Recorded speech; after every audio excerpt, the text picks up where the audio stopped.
नमस्कार। पहले वीडियो में हम लोगों ने देखा कि फंक्शनलिज्म आंदोलन से फंक्शनल शब्द आया, उसी से फंक्शनल लैंग्वेज और फंक्शनल हिंदी बना। दूसरे में फंक्शनल हिंदी के विकास यात्रा को हम लोगों ने देखा। तीसरे वीडियो में नामकरण और फंक्शनल हिंदी की परिभाषा पर हम लोग ने विचार किया। अब इस खंड में हम लोग प्रयोजन मूलक हिंदी के तत्वों पर विचार करेंगे। तो ध्यान रहे कि अधिकांश जो आज सिद्धांत है, चूंकि 1999 के बाद जब से यूजीसी ने मान्यता दी, तो इसमें विद्वानों के द्वारा अनेक शोध हो गए हैं और अभी भी अनंतर शोध जारी है। तो उससे नए नए क्षेत्रों का भी उदय हो रहा है और नए नए तत्व आ रहे हैं, मगर मूल जो है वह है प्रयोजन मूलक हिंदी के विविध आयाम, जो मोटूरू सत्यनारायण के निर्देशन में और डॉक्टर ब्रजेश्वर वर्मा के संपादन में प्रकाशित हुआ था। उसमें ये सभी रूप साकार हुए और उनका एक स्वरूप निर्धारित हुआ। तो उसमें रखा गया कि इसके जो है तत्व कौन कौन से हैं, तो उन्हीं तत्वों के आधार पर उनके क्षेत्रों का भी निर्धारण हुआ। तो तत्व के तौर पर कि पहला तत्व रखा गया राजभाषा एवं जिन विभागों में, यानी कि सभी विभागों में जो कार्यालय हैं, उन कार्यालयों में पत्राचार या पत्र व्यवहार के लिए राजभाषा हिंदी के किन शब्दों का या किस शब्दावली का प्रयोग किया जाए, इसका निर्णय। दूसरा कि भाषिक संरचना क्यों कि चूंकि संविधान के में ही यह जो है तय कर दिया गया था कि 15 वर्ष तक अंग्रेजी को भी राजकाज की भाषा बनाए रखा जाएगा, और इस बीच में जो हिंदी में काम काज करने के अभ्यस्त नहीं है, उनको कार्य साधक, हिंदी का कार्य साधक ज्ञान कराया जाएगा। इसके लिए जरूरी था कि हिंदी के वाक्य संरचना को, हिंदी के शब्दावली को और उसके अनुप्रयोग को समझाया जाए, बताया जाए, सिखाया जाए। तो इसके लिए जरूरी है कि हिंदी भाषा की प्रकृति और उसके प्रयोग और उसके विविध प्रसंगों, जैसे संज्ञा, सर्वनाम, क्रिया, विशेषण, उसका जो है कहाँ प्रयोग कैसे होता है, काल, कारक, पर है लिंग, वचन, पुरुष आदि पर विचार करना ही नहीं, चूंकि इसके बारे में थोड़ा बहुत जो है कार्य साधक यानी कि काम करने लायक ज्ञान देना है, इसलिए भाषिक संरचना पर भी जो है विचार होना चाहिए। तो यह उसका एक तत्व। फिर तीसरा पारिभाषिक शब्दावली, चूंकि देश भी विकास कर रहा है और अचानक जो है जो भी पहले काम होता था, कोर्ट का काम हो या साइंस एंड टेक्नोलॉजी का काम हो या विभिन्न मंत्रालय विभागों का काम हो, विदेश मंत्रालय हो, गृह मंत्रालय हो, सब काम जो है अंग्रेजी में होता था। तो उन अंग्रेजी के शब्दों को हटा के स्थान पर हिंदी के शब्दों का जो है प्रयोग होना चाहिए। इस आशय से पारिभाषिक शब्दावली भी इसका एक जो है अनिवार्य तत्व है। और उसके बाद तो पारिभाषिक शब्दावली तो हो जाएगी, और साथ ही साथ चूंकि विश्व में जो है अनुसंधान हो रहे हैं और विश्व में बहुत कुछ जो है रचा जा रहा है, और हम अपनी मान्यता भी रही है विश्वम भवति एक नीडम या वसुधैव कुटुम्बकम। तो पूरे विश्व का ज्ञान भी हमें जो है हमें चाहिए। और 1991 में ही WTO भी जो है आ गया था, यानी कि विश्व व्यापार संगठन। तो उस दृष्टि से भी विविध ज्ञान को ग्रहण करना अपेक्षित हो गया था। तो इसलिए चूँकि वहाँ का जो ज्ञान है अगर अंग्रेजी में है, जर्मन है, फ्रेंच में है, चीनी भाषा में है, अंग्रेजी भाषा में है, और वहाँ के रिसर्च जो है प्रकाशित हो रहे हैं, उन रिसर्चों को जो है जानना हमारे लिए भी जरूरी है। इसलिए एक अनुवाद भी इसका एक महत्वपूर्ण तत्व होना चाहिए, यह विचार रखा गया। तो इस तरीके से इसके मूल रूप से ये 4 तत्व हैं। तो इन पर विचार हम लोग अगले वीडियो में करेंगे।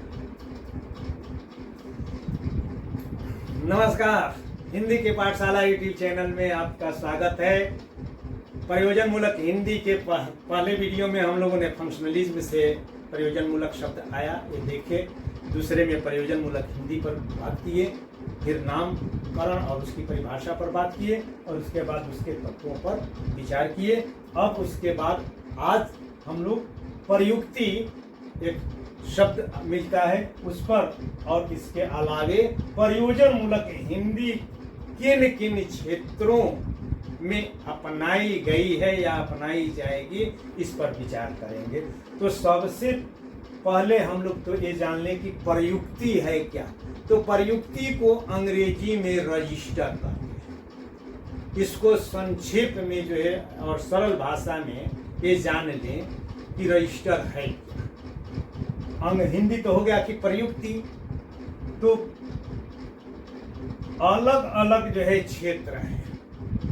वे क्षेत्र कौन कौन से हैं? इन 4 तत्वों के आधार पर प्रयोजन मूलक हिंदी के इतने क्षेत्र निर्धारित किए गए। कौन कौन? राजभाषा, पहला राजभाषा, राष्ट्रभाषा और संपर्क भाषा, एक लिखा हूं राजभाषा। फिर दूसरा साहित्यिक हिंदी, तीसरा कार्यालयी हिंदी, चौथा वैज्ञानिक एवं तकनीकी हिंदी, वाणिज्यिक हिंदी, छठा विधि और कानून संबंधित हिंदी, विज्ञापन की भाषा हिंदी, जनसंचार की भाषा हिंदी या जनसंचार में हिंदी। अब जनसंचार के दृश्य माध्यमों में हिंदी और जनसंचार के श्रव्य माध्यमों में हिंदी। वैसे ही जनसंचार के प्रिंट माध्यम में यानी कि अखबार और पत्रिकाओं में हिंदी, और जनसंचार के इलेक्ट्रॉनिक माध्यम यानी कि चैनलों में, मीडिया में हिंदी। उसके बाद कोश निर्माण यानी कि पारिभाषिक शब्दावली के अंतर्गत कोश निर्माण। फिर उसके बाद है व्याकरण, जिसका हम लोगों ने भाषिक संरचना के अंतर्गत अध्ययन किया, तो व्याकरण को का भी एक क्षेत्र बन गया। उसके बाद है भाषा विश्लेषण, या भी उसी का एक अंग बन गया। उसके बाद एक नया आ गया है सृजनात्मक लेखन, यानी कि सृजनात्मक लेखन कैसे करें। वैसे ही जो है समाज शास्त्रीय विषयों में, जैसे मानव विज्ञान या जो ज्ञान विज्ञान के जो शाखाएं हैं, दर्शन शास्त्र है, फिलॉसफी है, हिंदी है, काव्य शास्त्र है, उसमें भी जो है पारिभाषिक शब्दों की आवश्यकता होगी। तो उन समाज शास्त्रीय विषयों के लिए हिंदी इतने जो है क्षेत्र हो। तो इन क्षेत्रों के लिए अलग अलग शब्दावली की जरूरत होगी, क्योंकि एक ही शब्द सभी में कारगर नहीं होंगे। जैसे कि एक उदाहरण हम लोग ले लें, कहा गया रस, तो रस का मतलब क्या निकालेंगे? अगर वही काव्य शास्त्र में हो गया तो 9 रस, 8 रस, 9 रस, 10 रस, श्रृंगार, वीर, विभस, अद्भुत रस। आयुर्वेद में चले जाएंगे तो क्या होगा? 6 रस, मीठा, खट्टा, तीखा, नमकीन, कड़वा, कसैला, और वहीं सब रसे रस है, यानी कि जो श्रृंगारिक जीवन में यानी कि बहुत बड़ा रस मिल रहा है, आनंद ही आनंद। तो ऐसे सभी शब्दों का एक जगह प्रयोग नहीं हो सकता है। वैसे ही एक और उदाहरण ले लें, कलम। तो कलम का अर्थ क्या लगाएंगे? तो कलम पढ़ने वाले विद्यार्थी लगाएंगे कि कलम यानी कि लिखने वाला। और नर्सरी में चल जाएंगे तो गुलाब की कलम, आम की कलम। और चल जाएंगे दाल मंडी, अनाज मंडी में तो मंसूरी का कलम, सोनम, भागलपुरी कतरनी, देहरादूनी कतरनी। तो ऐसे जो है कलम यानी कि प्रकार, वेराइटी का जो सूचक हो जाएगा। तो इस तरीके से अलग अलग विभागों के लिए अलग अलग शब्द होंगे। तो उन शब्दों का जो संग्रह है अलग अलग खंड में, तो वह उसको एक रजिस्टर कर लिया गया। रजिस्टर भी अंग्रेजी से ही आया है, यानी कि उसकी एक जो है पंजिका तैयार कर ली गई।